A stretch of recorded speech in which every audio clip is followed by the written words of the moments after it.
¿verdad? Es una parte del plano comprendida entre dos semirrectas que tienen el mismo origen.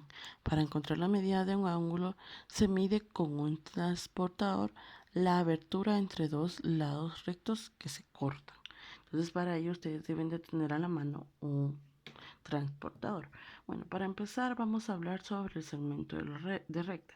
Recordemos que el segmento de recta es aquel que está comprendido por dos puntos, ¿verdad? Por ejemplo, esta es un ejemplo de segmento de recta, ¿verdad? Que está comprendido por dos puntos. Ahora la vértice. En este es donde se unen, se utiliza un punto, ¿verdad? Para unir dos segmentos de recta en la vértice. Por ejemplo, como nos podemos dar cuenta, en el ejemplo tenemos, ¿verdad?, que la vértice se utiliza un punto para unir dos segmentos y aquí creamos un ángulo, ¿sí? Un ángulo, recordemos que es el espacio que existe entre dos segmentos, ¿verdad? Acá ven. Recordemos que para ello utilizamos un punto, ¿verdad?, que une a dos segmentos de recta. Entonces nosotros ahí formamos el ángulo. Recordemos que los ángulos se miden en grados. Como nos podemos dar cuenta, cuando hablamos de ángulos vamos a encontrar ángulos que pueden tener con una abertura pequeña y ángulos que pueden tener aberturas muy grandes, ¿verdad? Ahora vamos a hablar sobre el ángulo recto, ¿verdad? El ángulo recto. Recordemos que el ángulo recto es aquel que tiene una abertura de 90 grados, ¿sí?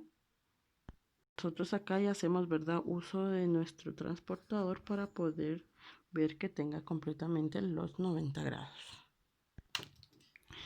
Tenemos también el ángulo agudo, ¿verdad? Recordemos que el ángulo agudo es aquel que mide menos de 90 grados, ¿verdad? Entonces recordemos que para realizar un ángulo siempre voy a tener mi punto y es la unión de dos segmentos de recta, ¿verdad? Recordemos que hablábamos que el de 90 grados es así, ¿verdad? 90 grados. Entonces el de agudo tiene que medir menos de 90 grados. El agudo debe de medir 45 grados. Entonces utilizo en este caso, ¿verdad? Yo tengo acá una regla, ustedes pueden, ya van a utilizar su respectivo transportador, ¿verdad? Para poder medir completamente las cantidades.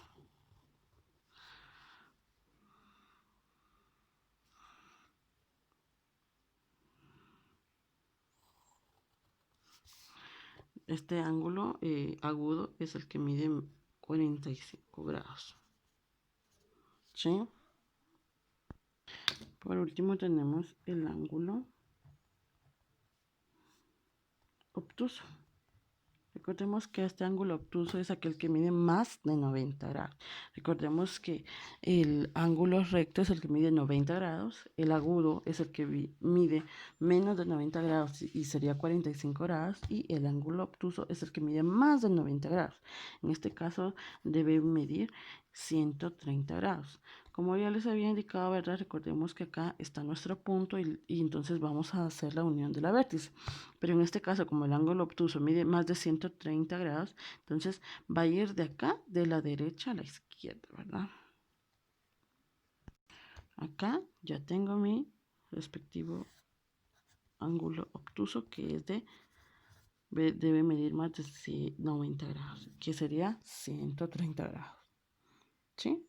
Recordemos que hay otros tipos de ángulos, pero nos vamos a concentrar específicamente en estos tipos que les acabo de mencionar, los tres, ¿verdad? El obtuso, el recto y el agudo.